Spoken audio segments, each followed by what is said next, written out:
Esse conflito ele tem muitas razões abertas e ocultas. Faz 30 anos que Israel acusa que o Irã quer conseguir armas nucleares. Ora, é óbvio que o programa nuclear iraniano já tem mais de 30 anos, poderia ter conseguido armas nucleares facilmente.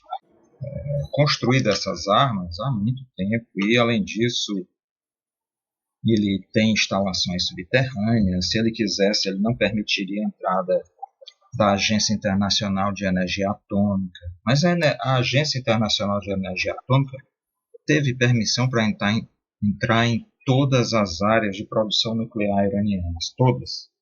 Ou seja, eles viram onde ficam essas áreas, viram suas infraestruturas, sabem os endereços dos cientistas principais, cientistas nucleares iranianos principais, e repassaram tudo isso para os Estados Unidos e para Israel. Eles funcionaram como espiões do Estado racista de Israel, que é um mero cachorro amestrado dos Estados Unidos.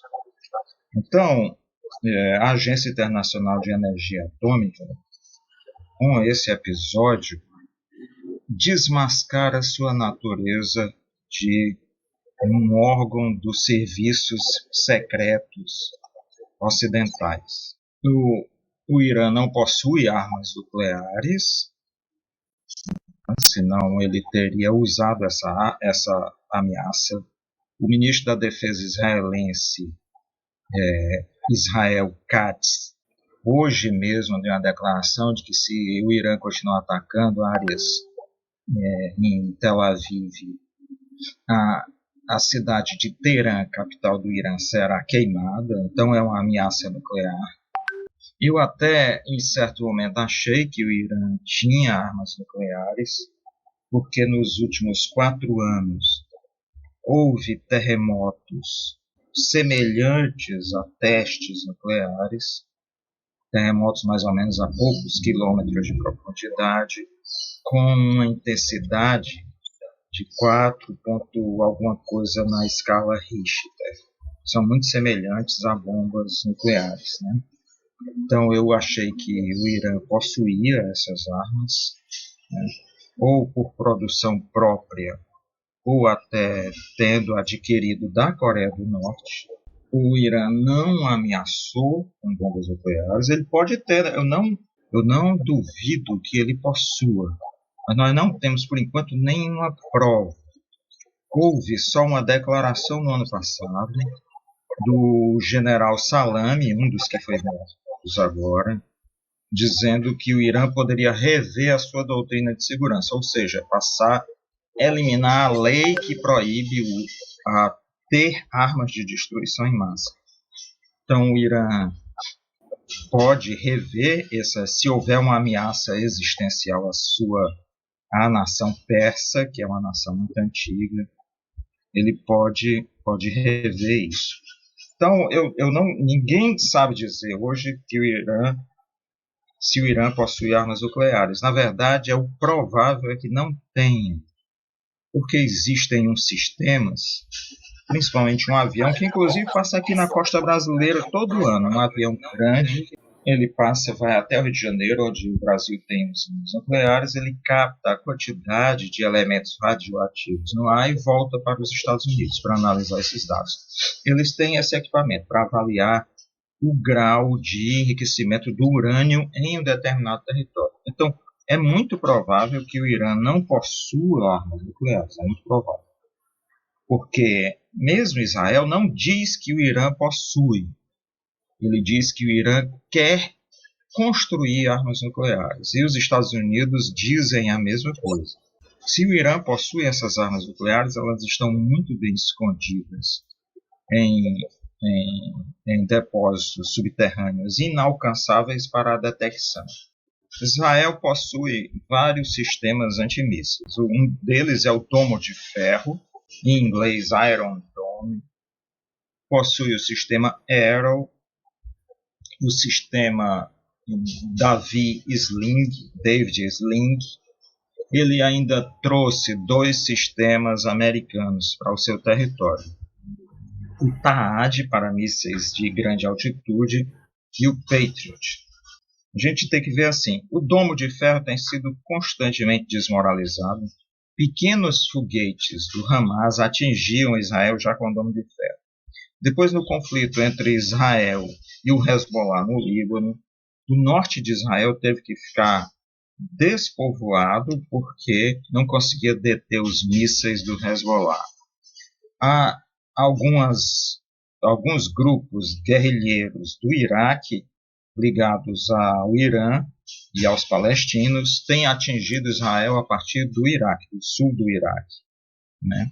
Então, houve também o assassinato do Ismail Haniyeh, o líder do Hamas, né, da faixa de Gaza, morava em Teherã, foi morto em Teherã. E Israel, e também um general iraniano foi morto em Beirute, na embaixada iraniana, né? O Irã respondeu com mísseis que atingiram também o território israelense, inclusive atingiu a famosa base de Nevatim, onde ficam os caças F-35 de origem americana, que não são detectados pelos radares, supostamente, né? Então, o Irã já tinha desmoralizado esse sistema. Além disso, o grupo guerrilheiro Ansar Allah, no Iêmen, né, ligado aos Houthis, tem atingido constantemente o principal aeroporto de Israel, o aeroporto Ben Gurion, além de ter atingido também o porto de Eilat, no Mar Vermelho. Quer dizer, esse sistema de Israel era vendido como se fosse inexpugnável, incapaz de ser ultrapassado. Ele foi ultrapassado constantemente. O Irã, dessa vez, ele respondeu muito rápido, diferente da morte do Ismail Haniyeh e do general iraniano morto em Beirute. Ele respondeu muito rápido, na mesma intensidade, numa prova de que não foi uma operação que foi planejada para ser contida. É uma operação que começa e não há ainda final. Pode se transformar numa guerra aberta. É o que os líderes iranianos têm dito. E esses mísseis, pelo que nós vimos das imagens, inclusive de Israel, são mísseis hipersônicos, que voam acima de 6.000 km por hora. Então, a velocidade desses mísseis é tão grande que os sistemas de defesa só disparam depois que o míssil já caiu no chão, sabe? Já disparam muito tarde. Então, não há como deter esses mísseis nas atuais condições. Isso ficou muito claro, inclusive, porque os Houthis, com tecnologia muito menor, que são chamados de guerreiros de sandálias, lançaram um desses mísseis contra o porta-aviões americano, no Mar Vermelho, e nós não sabemos exatamente o que aconteceu, só que o porta-aviões fez uma curva tão brusca, tão abrupta, que um dos aviões F-18 caiu no mar. Isso faz mais ou menos uns 2, 3 meses, e o porta-aviões americano teve que sair do local, certo? Então, esses mísseis hipersônicos, eles têm uma outra dimensão. A própria Rússia tem demonstrado que o sistema americano Patriot, na guerra na Ucrânia, o sistema Patriot não tem conseguido deter os vários mísseis hipersônicos russos, sejam o Iskander, seja o Oryashnik, sabe? Então, o sistema de defesa antiaéreo está incapacitado de Israel de defender-se dos mísseis. Israel tinha dito que os ataques dele foram tão precisos que tinham destruído todas as instalações de mísseis iranianos. Imediatamente, na mesma noite, o Irã responde mostrando que isso não é verdade. Além disso, há uma coisa impressionante. O Irã tem afirmado que derrubou 2 caças israelenses, um F-16, que é uma caça convencional, e um F-35, que são esses caças que são invisíveis ao radar, que teria inclusive feito prisioneira a piloto, né, do caça F-35. Se o Irã mostrar evidências disso, o caça F-35 americano fica desmoralizado. Ele pode ser captado, né, por sistemas de detecção de radar e pode ser abatido. Então, é uma guerra absolutamente tecnológica, é um conflito que envolve uma série de elementos de interferência nas comunicações dos outros. Nós não sabemos exatamente o que tem sido atingido. Israel fala que a própria mídia israelense fala que a base de Nevatim, que eu já falei, onde ficam os caças F-35, foi atingida e que vários soldados ficaram feridos. Israel nunca diz o que sofre, sempre ele é superior, inexpugnável, vitorioso, né? Então é uma batalha que vai prosseguir. Israel recebeu mísseis em grande quantidade dos Estados Unidos antes desse ataque criminoso ocorrer, ou seja, os Estados Unidos ajudaram a preparar, em aliança com a Inglaterra, com o Reino Unido, com a França e com a Alemanha. Tanto que esses três fizeram declarações iguais. Israel tem o direito de se defender. Israel não estava se defendendo, estava atacando por fora da legislação internacional. O Irã não tinha feito nenhum ataque a eles, né? Então, Israel é um Estado terrorista, um Estado nazista, que busca levar a uma dissolução de todo o Oriente Médio para controlar o preço do petróleo. Essa luta vem de longe, desde a chamada primeira crise do petróleo. Os países exportadores de petróleo lá do Oriente Médio, a OPEP, a Organização dos Países Exportadores de Petróleo, fez em 74, elevou os preços. A explicação oficial até hoje é o seguinte: os países árabes subiram o preço do petróleo porque Israel atacou os países árabes na guerra do Yom Kippur, em 73. O que é mentira. Os países árabes, em sua maioria, são subservientes aos Estados Unidos. Suas monarquias são monarquias de fachada, colocadas no poder e mantidas pelos Estados Unidos. Além disso, quem se revolta contra eles, como foi o caso, né, no Irã, do primeiro-ministro Mossadegh, em 1954, que foi derrubado por um golpe, e depois o próprio Shah Reza Pahlavi, que era associado aos Estados Unidos, começa a buscar autonomia e também ele cai em desgraça, certo? No próprio Irã. O que facilitou a Revolução Iraniana, entende? Porque ele perdeu o apoio francês e americano. Então, os países do Oriente Médio são países subservientes, são países que estão contra, inclusive, os seus povos, né? E o Irã busca essa independência frente aos Estados Unidos, tem conseguido, e está num estágio, nós estamos em vias do Irã começar um processo de industrialização ainda mais intenso, ajudado por um acordo de 25 anos com a China, que tornaria o Irã uma grande potência regional, sabe? Uma potência industrial. Então, Israel e os Estados Unidos querem impedir isso porque não haverá como deter esse crescimento econômico do Irã, e crescimento econômico é também crescimento militar. Entende? O que os Estados Unidos planejaram foi o seguinte: eles têm uma base militar numa ilha no Oceano Índico. Essa base militar fica em frente ao Irã, é chamada Diego Garcia. Lá eles instalaram 6 aviões, também bombardeiros, não detectáveis por radar, chamados B-2 Spirit, e esses 6 aviões levariam armas nucleares e eles bombardeariam com bombas atômicas as instalações nucleares iranianas. Esse é o plano original dos Estados Unidos, certo? Esse é o plano que eles elaboraram. Israel está usando, por enquanto, armas convencionais para ver se consegue, nessa primeira camada, eliminar a produção nuclear iraniana.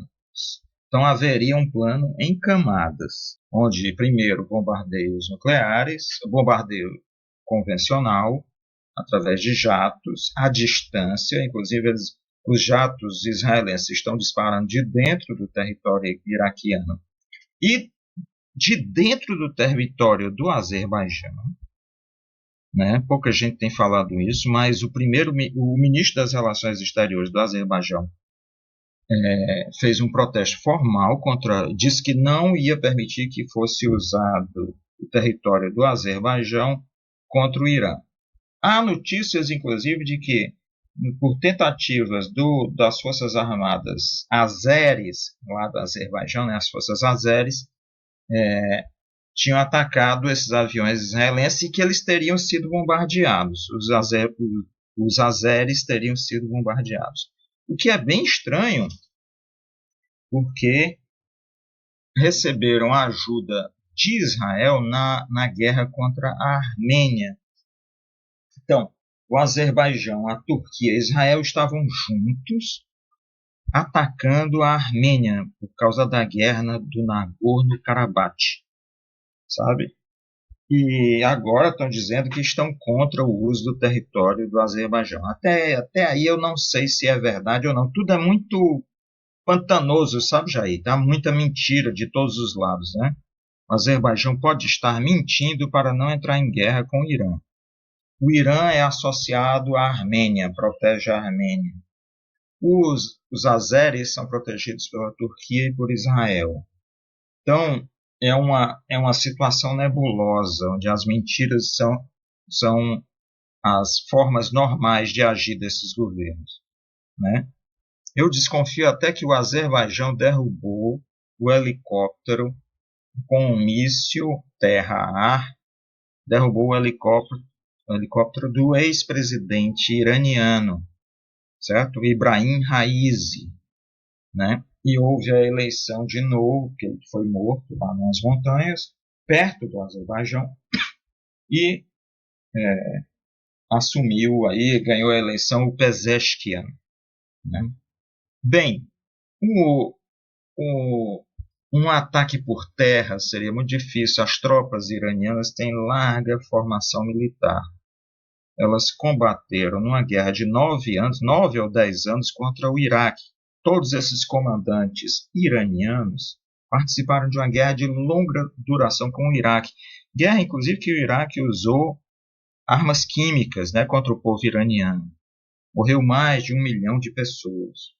Então, eles têm experiência de campo, de combate de campo. Além disso, eles têm experiência de combate na Síria. Eles defendiam o antigo governo sírio do presidente Bashar al-Assad desde 2011, que eles estão em combate, de 2011 a 2025. É uma experiência militar de 14 anos de guerra. Então, as tropas do Irã são muito preparadas para o conflito terrestre. Além disso, a população iraniana é muito defensora do seu próprio governo e da Revolução Islâmica. Um combate em terra seria um massacre para os americanos e israelenses. Então, eles têm que atirar à distância e tentar destruir o sistema antiaéreo iraniano, o sistema de mísseis e o sistema nuclear, né? Nós precisamos ver como vai se comportar. Se o Irã continuar atacando com mísseis as cidades israelenses, significa que o sistema de mísseis não foi atingido. Se fala em 250 mil mísseis que o Irã teria acumulado em bases subterrâneas. Outra coisa que nós devemos ver é se há um sistema antiaéreo ainda funcionando no Irã. sabe? Porque eu vi uma imagem de um sistema antiaéreo Tor, de origem russa, sendo destruído por israelenses. Mas esse é um sistema mais antigo. A Rússia parece ter fornecido ao Irã um sistema mais recente, o S-400. O Irã e a Rússia fizeram acordos militares, não foram acordos de defesa mútua, foram acordos de colaboração. Então, o Irã forneceu o seu drone Shahed, que na Rússia foi transformado no drone Geran, que tem sido uma das principais armas dos russos contra os ucranianos. E parece que os russos forneceram ao mesmo tempo o avião Sukhoi 35, que é um avião extremamente avançado. Havia a possibilidade de ter vendido 24 unidades do Sukhoi 35 para o Irã, além de sistemas de defesa antiaérea S-400, que não há confirmações se eles estão lá, certo? Então, é uma situação que precisa ser verificada. Além disso, isso vai depender muito da Rússia. As declarações russas sempre foram muito contidas quando se tratava de Israel, sabe? Por quê? Porque existe uma grande população judaica na Rússia e existe uma grande população russa em Israel. A Rússia tem feito declarações não só do porta-voz, mas declarações do presidente da Duma, que é o parlamento russo, quanto declarações de várias outras autoridades, declarações muito pesadas contra Israel. A Rússia precisa finalmente entender que a sobrevivência do Irã é parte da sobrevivência russa. Se o Irã for derrotado, o grande corredor norte-sul que está sendo feito pela Rússia, que liga a Rússia através do Mar Cáspio até o Irã e chega ao Oceano Índico, e ao Golfo Pérsico, esse grande corredor fica inviabilizado, sabe? A China precisa entender que o Irã é parte da sua sobrevivência, porque a China está construindo a famosa Rota da Seda, que chegaria a Damasco, a Beirute no Líbano e a Síria. O Líbano foi desarticulado pelos Estados Unidos e por Israel, e a Síria agora foi tomada por um ex-membro do Estado Islâmico, ou Daesh. Então, a Rota da Seda chinesa teve que desviar para o Irã e para o Paquistão, sabe? Então, o Irã é central nos planos econômicos chineses e russos. Uma vacilação na defesa do Irã significará que a China e a Rússia terão seus planos de construção do corredor norte-sul e da Rota da Seda destruídos, certo? Destruídos. Outros países verão essa fraqueza e perceberão que não podem confiar na ajuda. Eles não podem confiar nos Estados Unidos por motivos óbvios, né? E aí vão ficar com medo de confiar na China e na Rússia por essa vacilação. Esse é um momento decisivo da própria liderança russa. Eu me preocupo quanto a isso porque o Vladimir Putin é uma pessoa que erra em alguns momentos centrais. Na guerra com a Armênia, ele errou ao permitir que Israel atacasse a Armênia, sabe? E ele tem defendido pouco a Sérvia, lá na Europa, tem defendido pouco. E, ao mesmo tempo, ele tem sido um legalista nesse ponto, que não tem assumido uma defesa mais forte, por exemplo, do Líbano e da Síria. Então, ele vacila em alguns momentos. A China, o Xi Jinping e os chineses têm assumido uma posição mais ofensiva, sabe? Não é nem ofensiva, é mais reativa. O Trump ameaçou com com bloqueios comerciais, os chineses implementaram bloqueios comerciais, sabe? Então, vamos ver como a China reage a essa situação. Olha, há dois grandes blocos no mundo: a União Europeia, os Estados Unidos, Japão, Canadá, Coreia do Sul, Austrália, Nova Zelândia, né? Esse é um bloco. O outro bloco é Rússia, China, BRICS, né? Dentro dos BRICS, há dois BRICS que não podem assumir posições mais decisivas, que são a Índia e o Brasil, né? Mas que estão nos BRICS, né? Então, esses dois grandes blocos no mundo. Se os países do BRICS não se compreenderem como esse bloco, que inclusive deve se defender militarmente, a iniciativa será fracassada e o imperialismo colonial americano terá vencido, certo? E esse é um caos. Agora, esses sistemas da democracia burguesa, eles criam mecanismos em que os partidos se tornam mais importantes do que a população, sabe?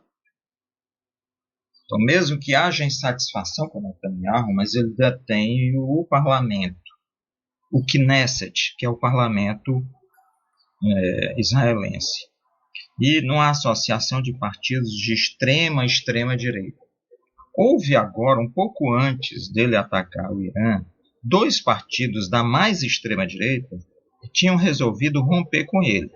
Se eles tivessem rompido, ele perderia a maioria das cadeiras do parlamento e teria que convocar novas eleições. Aí ele seria derrotado. Mas o que é que ele faz? Ele antecipa essa guerra para impedir esse mecanismo de eleições, sabe? Essa é a tática que ele usou. Além disso, por que esses dois partidos iam romper com ele? Por desconfiança.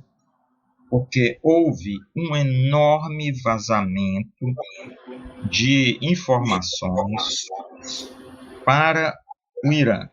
O Irã, não se sabe exatamente o que é que o Irã conseguiu, mas se fala, inclusive, que ele tenha a localização das armas nucleares israelenses, né?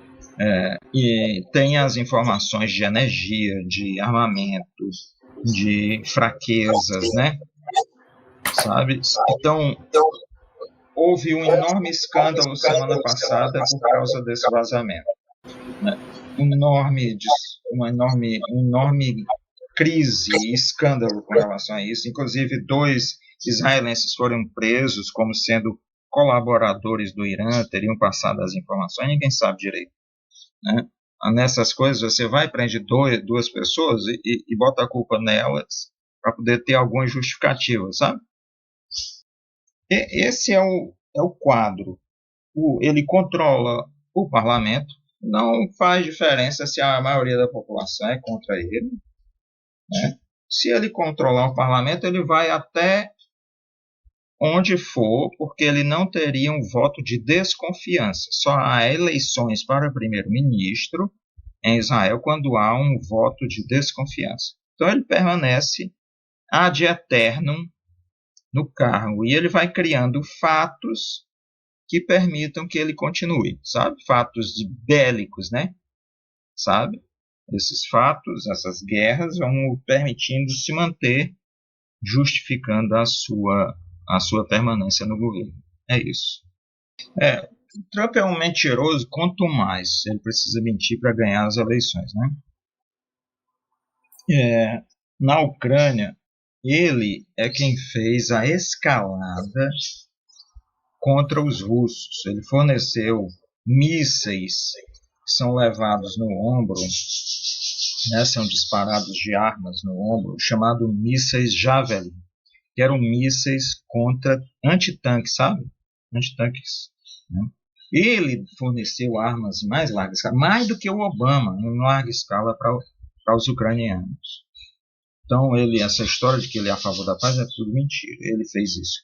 No caso do Irã, eles também propuseram que o principal comandante da, da Guarda Revolucionária Iraniana fosse até Bagdá fazer uma negociação com os americanos. O general Soleimani. Aí ele foi, o Soleimani foi, desceu no aeroporto. Quando pegou o carro, os Estados Unidos jogaram uma bomba sobre ele. Foi uma armadilha para matar o general Soleimani. O Trump elogiou essa morte. Então ele é um dos principais responsáveis da escalada lá no Irã e na Ucrânia, sabe? Agora ele vendeu, e não só ele, mas o Partido Republicano tem feito isso, principalmente os senadores republicanos têm dito que são contra a guerra, sabe? Mas ele agora todos esses, isso o analista da CIA diz, todos os senadores republicanos diziam, quase todos diziam que eram contra as guerras no exterior, mas todos eles comemoraram o ataque ao Irã, todos eles, né? E o próprio Trump. O secretário de Defesa, que é como se fosse o ministro das Relações Exteriores, o secretário de Defesa é o secretário de Estado, Marco Rubio, que é um canalha, disse que os Estados Unidos não tinham nada a ver com isso. É mentira, os Estados Unidos prepararam, já tinham usado, já tinham preparado toda essa operação junto com os israelenses. Os israelenses não têm a menor capacidade de agir sozinhos. Não é Israel que faz sozinho a chamada solução final contra o povo palestino. É a França, é o Reino Unido, os países da União Europeia, são os Estados Unidos, certo? E Israel é o executor. E contra o Irã a mesma coisa agora. Né? Eles são simplesmente obedientes a esses interesses, há uma interligação entre esses interesses, né? Só que isso leva a um problema muito grave para eles. Há um desgaste interno nas suas populações. Como você disse, os Estados Unidos estão em crise. Hoje há batalhas de rua em Los Angeles, né? Isso pode se espalhar. Tudo isso pode ser, vamos dizer assim, provocar uma desorganização política interna nos Estados Unidos, né? A gente pensava o seguinte, pode haver uma guerra civil. Se o Trump não ganhar as eleições, pode haver uma guerra civil. Quando ele ganha, começa uma guerra civil, começa um conflito de largas proporções. Os Estados Unidos, como qualquer império em decadência, tendem a se desarticular. Bem, eles podem lançar armas nucleares sobre o Irã. Isso significaria uma ultrapassagem dos limites. Já na guerra de 73 do Yom Kippur, quando Israel ameaçou jogar bombas em Beirute, em Damasco, no Cairo, os russos fizeram um avião chamado MiG-25, que hoje já está aposentado, sobrevoar Israel, sobrevoar sem ser que os mísseis antiaéreos israelenses conseguissem pegá-lo. Eles estavam mostrando o seguinte, se vocês jogarem bomba atômica nos outros países, nós podemos eliminar vocês do mapa, certo? Então, jogar uma arma nuclear em outro país pode provocar na cabeça dos chineses e dos russos o seguinte, eu imagino principalmente dos russos, eles atacaram dentro do território russo um dia desses e os aviões, né? Têm feito atentados terroristas há muito tempo dentro da Rússia, explodindo trem de passageiros, explodindo bombas em locais de shows. Imagine se a Rússia não reagir ao lançamento da arma nuclear, significa que ela pode ser também atingida com arma nuclear, porque ela é frágil, pusilânime, como a gente chama, vacilante. Então, o lançamento de uma arma nuclear dá um sinal para os outros países, Rússia, China e Coreia do Norte, de que eles podem ser atingidos inicialmente. Pode haver um ataque inicial a eles. Então, é preciso reagir antes que eles façam esse mecanismo, sabe? Então, aí sim nós teríamos uma terceira guerra mundial. O German, meu amigo, lá na Argentina, perguntou: o Irã tem fronteira com o Paquistão, que é um estado nuclear. Isso influi em algo hoje? O Paquistão é governado por militares que estão na folha de pagamento dos Estados Unidos, certo? Inclusive, quando a Índia conseguiu armas nucleares, os Estados Unidos permitiram, através dos seus associados, que o Paquistão desenvolvesse essas armas nucleares. Então, o Paquistão não é confiável. Ele tem uma compra de armas militares chinesas. Na guerra que houve há umas 3 semanas, no conflito, né, entre aviões, eles usaram mísseis chineses para derrubar aviões franceses possuídos pelos indianos, o avião Rafale, desmoralizou o avião Rafale, né, e a indústria aeronáutica francesa. Eles possuem armas nucleares, essas armas nucleares estão voltadas para a Índia, né, mas há algum tempo, há uns 2 anos, o Paquistão tem permitido que guerrilhas contra o Irã sejam feitas de dentro da sua fronteira, sabe? Grupos guerrilheiros para derrubar os iranianos, obviamente financiados pelos Estados Unidos, partem de dentro do Paquistão e atingem o sul do Irã. Isso levanta uma certa suspeita.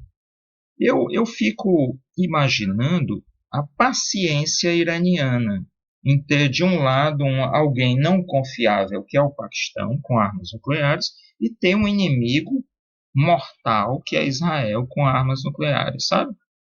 Então, é uma paciência que pode custar a própria vida do Irã. Agora, o pessoal diz assim, não, mas os Estados Unidos não permitiriam que o Irã tivesse armas nucleares. Então, o Irã coloca satélites no espaço, certo? Entende? Muitos desses satélites ficam a 4.000 quilômetros de distância da Terra. 4.000 quilômetros de distância, se você consegue construir um foguete que vai a 4.000 quilômetros de distância, você consegue atingir partes da Europa a partir do Irã, certo? Se eu não me engano, até Israel são 2.000 quilômetros, 1.800 quilômetros. Mas você pode construir foguetes, você tem essa capacidade, você pode construir foguetes de 8, 10 mil quilômetros.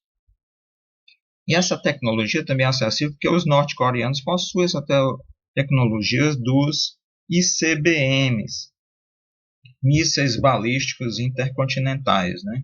Então, o Irã poderia ter mísseis balísticos intercontinentais e ameaçar os Estados Unidos mesmo. Ninguém mexe com a Coreia do Norte, porque a Coreia do Norte viu que os Estados Unidos e a França mataram o presidente líbio Muammar Gaddafi. Depois passaram a atacar a Síria. Foi nesse momento que o governo norte-coreano desenvolveu suas armas nucleares para se defender. Nesse momento, os iranianos deveriam ter feito o mesmo.